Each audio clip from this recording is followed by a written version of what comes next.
So, magandang araw sa lahat ng nanonood ng videos natin. Kuya Dance here, nagbabalik at usapang Bajaj RE pa rin. Bajaj, Parja. Nalilito na rin ako minsan kung dapat na itawag. No? Although, ang maririnig ko is Bajaj RE, something like that. Okay, ngayon, ang topic natin is, ano yung nakita kong negative? Kumbaga para sa akin medyo something like na negative pagdating sa paggamit ng Bajaj RE. No? At ito ay compilation ng aking experience sa dire-diretsong more than a month. Kasi start akong gumamit sa somewhat February 4, I think. At more than a month na ginagamit ko yung aking Bajaj RE.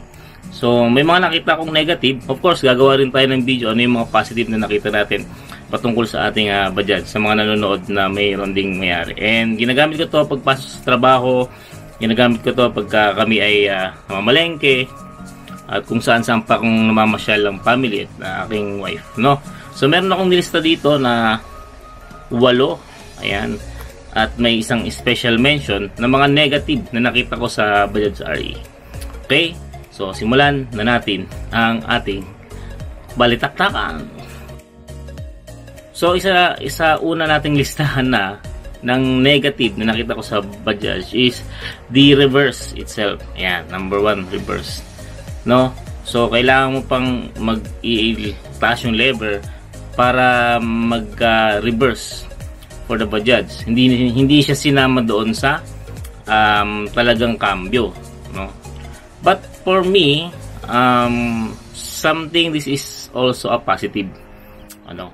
Para iwas na rin sa tinatawag na accidental shift. No, kapag nag-shift ka, hindi mo kasi nakikita pag madilim yung markings.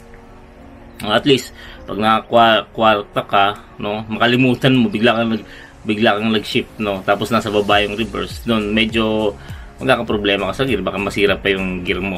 So, yun, isa sa mga tinitingnan ko ring negative but positive in other way, no. And another thing is, alam niyo yun, although parang ang corny, no, sana next time may sound na rin pag-aatras para alam natin kung kumakagat na yung reverse. Although may naririnig naman lang click sound pag kumakagat na yung reverse. At least naririnig mo at naririnig din ng ibang tao na dumadaan sa likod mo. Minsan kasi kung may dumadaan sa likod mo, wala silang pakialam kung umaatras kay. Ano? So isa yun sa mga nakita kong negative, yung reverse lever nakabukod, pero in a way positive din. Another thing na nakita kong medyo negative sa Bajaj RE facelift, yung bagong model ngayon na mayroong radyo is the speaker. Ako kasi yung tipong pang nag-drive, gusto ko may sound trip, no? Especially nag-drive ako ng 4 wheels. Kapag of course, ride ako or papasok ako, nagra-radyo ako or uwi ako galing sa trabaho. Pero kapag medyo mabilis na takbo mo or marami nang sasakyan sa paligid, ang tatabunan na ng ingay ng paligid yung speaker. So, di mo na rin naririnig yung sound trip.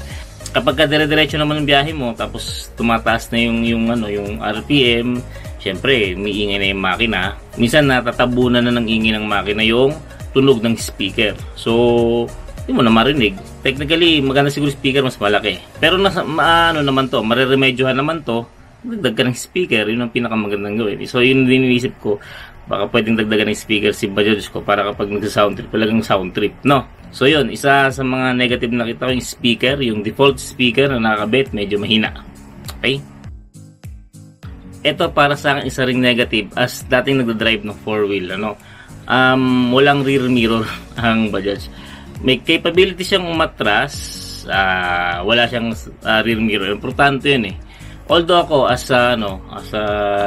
nag-drive dati ng 4-wheel, naglagay ako ng rear mirror na kinakabit. Kaya lang, hindi mo siya pwedeng ikabit sa tapat mo, sa view mo kasi maharangan ng noo mo. Noo mo na yung makikita, hindi yung likod. So nasa gilid siya, kaya ang potential nun is hindi mo rin makita yung diretsong nasa likod mo.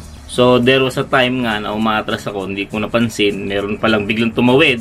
Dahil alam mo naman, sabi ko nga, ibang tao, bigla-bigla na lang tatawid at kahit na umaatras ka. So, muntik ko siyang masagi. Ayun. For me, pwede siyang maremedyohan, but ang tawag dito, para sa akin, na nagda-drive ng 4-wheel, medyo alangan ako doon. Lalo't medyo malaki ang kaha ng ating Bajaj, ano. So, asa tayo sa side mirror, then tingin-tingin sa likod. Ang problema ko lang pag may sakay sa likod, ano, nakaharang din sila dun sa parang maliit na salamin, salamin nga na nasa trapal natin. So yun, isang problem negative is the walang rear mirror. Okay? So isa pa sa mga nakikita kong negative sa Bajaj RE natin is yung kahirapan na in-neutral pag nakahinto. Hindi lang ako nakapansin ito, napansin din to ng iba na merong kahirapan ang ating Bajaj na magpunta sa neutral pag nakahinto. Pero sinasabi ng iba, may problema lang ito sa cable, adjustment lang or ano. Pero para sa akin negative siya at medyo annoying minsan. Especially kung bigla kang namatayan ng makina. Kalagitnaan ng kalsada, katulad kanina, pa-crossing ako, galing ako ng baga junction. May traffic. So pinalusot lang ako ng sasakyan, namatay dun sa gitna mismo yung habang tumatawid ako. So ang hirap niyang in-neutral dahil di naman sisindi ang Bajaj natin pag di naka-neutral. So yun, ngayon sabi nila pwede daw marumedyohan pag-adjust lang ng cable o pagbibili ng bagong cable. Baka siguro I'll try, no? Cable sa clutch. Okay? Yun, isa sa negative sa akin, mahirap in-neutral. Yan. So isa pang negative sa akin, no, bilang nagda-drive din ng 4-wheel, no, nag-shift nga sa Bajaj RE, yung handbrake natin, no, walang indicator kung naka-engage o hindi. Kaya minsan kailangan natin sumilip. Ako kasi nagkaroon ako ng insidente, no. Binabaybay ko yung isang lugar. Nawala sa isip ko na naka-engage yung handbrake. Bigla na lang ako nakaamoy ng mabaho. Yung pala naka-engage yung aking handbrake. Nasusunog na siguro yung yung brake shoe. Kaya bumili ako ng bagong brake shoe ngayon, papayos ko. Yun nga, dahil hindi ko nawala rin sa isip ko na naka-engage pala yung handbrake. So maganda siguro kung meron siyang handbrake indicator. Kasi sa kotse meron, 'di ba, pagka naka-engage yung handbrake. Minsan makakalimutin din kasi ako eh. Ewan ko baka may ibang taong ganun. Susi nga mismo minsan nakakalimutan ko eh. So ako tinitingnan ko paano ko magagawa ng paraan yung mabigyan ng handbrake indicator yung Bajaj ko para may ilaw ako, alam kong naka-engage pa yung handbrake. So isa yun sa nega para sa akin. Galing akong 4 wheels tapos gano'n nag-shift sa Bajaj. Nasanay lang ako na mayroong indicator na naka-on or naka-engage ang ating handbrake. Yun, isa sa mga nega yun sa akin. Another one na negative na napansin ko ay yung hindi lapat ang lagyan ng plate number, no. Maarte kasi ako pagdating sa ganun. Siyempre ang plate number natin, ang butas nasa taas, dalawa, pareho. Ngayon yung default na butas na pagkakabitan mo ng plaka sa Bajaj is taas baba, nasa gitna. So ang hirap niyang remedyohan. Bumili muna ako ng plate na blanco, binutasan ko, doon ko siya kinabit, then saka ko kinabit doon sa Bajaj kasi kinabit ko siya mismo doon sa ilalim ng tail light sa kanan. Dahil tandaan ninyo, pag walang ilaw po ang plaka nyo, pwede kayong hulihin. Nakalagay po yun sa batas na dapat may ilaw ang plaka. Technically, siguro sa Bajaj naman na manufacturer, pag dito siguro dating sa Pilipinas, pwede na lang i-convert yung lagayan ng plaka kasi medyo maarte ako pagdating sa ganun. Ginagawan ko na lang ng paraan para makikabit ko yung plaka, lalo na yung bagong plaka ngayon ng motor, no? So yun, isa yun sa negative para sa akin, yung hindi lapat yung lagayan ng plate number sa ating Bajaj. Another thing na ako ay tingin ko negative ito sa akin na hindi ko alam kung sa iba, pero nasasanay na rin naman ako, is yung nakakalitong mga switch sa handle, ano?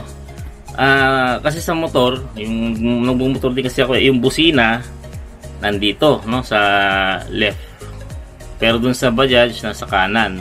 Tapos yung signal light, sa bagay, signal light pwede namang dito rin. Kaya lang kahit naman magpalit-palit, okay lang, masasanay. Kaya lang alam mo yung naka-clutch ka, pag naka-engage ka sa clutch, ang hirap hanapin ng button nung signal light. Pag nagsisilador ka naman, ang hirap bumusina. Kaya ginagawa ko, slow down, then busina. Sa bagay, turo na rin sa atin yun. Slow down muna bago busina. Pero may mga instances na kailangan bumusina ka na ang hirap abutin kasi nga silador, yun, ganun. So medyo nakakalito. So isa yun siguro para sa akin. Ewan ko sa iba kung sanay na. Pero para sa akin yun yung isa sa mga negative. Yung medyo nakakalito at hindi mo maabot na mga switches sa handle.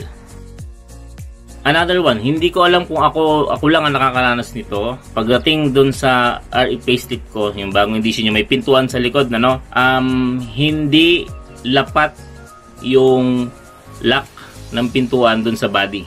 Kaya may mga instances dati nung una kong ginagamit, nung bago pa lang sa akin yung Bajaj ko, biglang bumubukas yung pinto out of the blue pagka natatagtag ako or natapadaan ako sa lubak. Kasi nga hindi lapat, no? Konti lang yung lapat niya, kaya kapag lubak na bubukas. So ilang pagkakataon na kung ganun, lalo na dito sa lugar namin sa Binyan, Timbaw, talagang malubak dito. So, ginawan ko lang siya ng paraan, didikitan ko ng epoxy steel, pero upon looking kahapon, nasira na epoxy steel.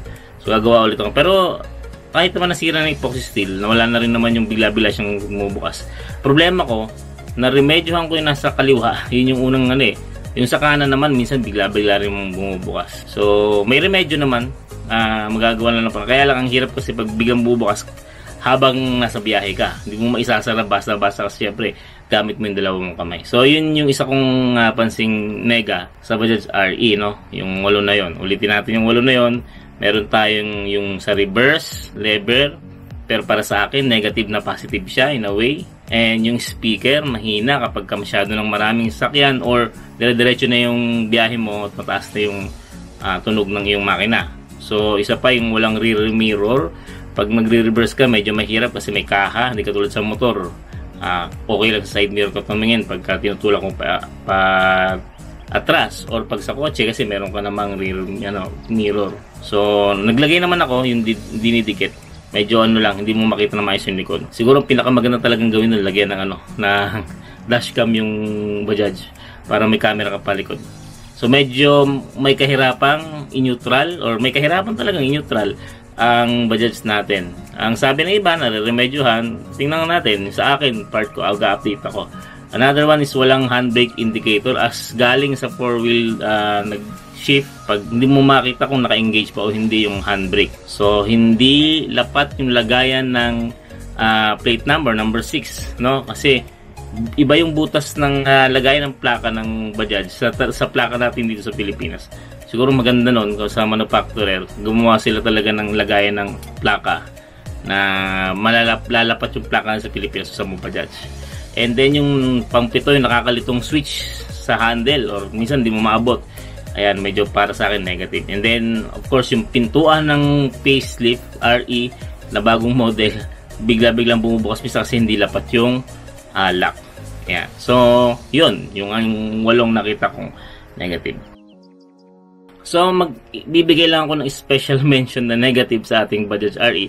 At hindi natin kasalanan to. At hindi rin kasalanan to ng manufacturer. Ito yung hindi malinaw na karapatan ng mga Bajaj RE, yung mga private user, no, sa kalsada. Kasi para bang doon sa LTO 22227-2020, ang touring pa rin sa ating mga gumagamit ngayon is tricycle.